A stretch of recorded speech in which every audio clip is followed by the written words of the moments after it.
এই ভালোবাসা স্থায়ী না। মানুষের প্রেম ভালোবাসা অন্য ব্যক্তিতে পরিবর্তিত হয়।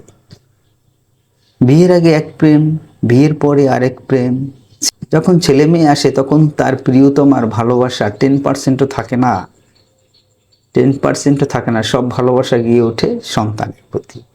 আর যখন একজন মানুষ সন্তানকে নিয়ে ভাবে, যখন একটি মেয়ে তার সন্তানকে নিয়ে ভাবে, আমার সন্তানের ফিউচার কি, আমার সন্তান সমাজের অন্য ছেলেদের সাথে কিভাবে একইভাবে বেড়ে উঠবে, তাকে অন্যরা ইনসাল্ট করবে না, অন্যরা তাকে গরিব ভাববে না, সে ভালো স্কুলে পড়বে, তার জন্য একটি সুন্দর বাড়ি দরকার, বাসস্থান দরকার, পড়ালেখার জন্য টাকা দরকার। তখন এটা যখন চিন্তায় আসবে, তখন যদি দেখে যে তার প্রেমিকের টাকা পয়সা নেই, তার আয় বাণিজ্য ভালো নয়, তখন তার ভালোবাসা প্রেমিক থেকে টোটালি উঠে যাবে। টোটালি যেটুকু থাকার কথা সেটুকু থাকবে না।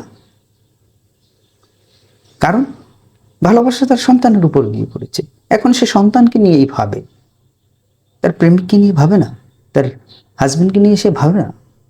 হাজব্যান্ডকে নিয়ে তখনই ভাববে যখন তার আর্থিক সচ্ছলতা থাকবে, স্বাচ্ছন্দ্যে থাকবে, আশেপাশের ফ্যামিলির সাথে সে ভালোভাবে বসবাস করবে, অন্য একটা ফ্যামিলির সাথে ওই স্টেজে বসবাস করবে।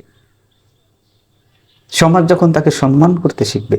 কিন্তু তার যদি অর্থ না থাকে, তাহলে সমাজ তাকে সম্মান করবে না, অবহেলা করবে, তার সন্তানকে অবহেলা করবে।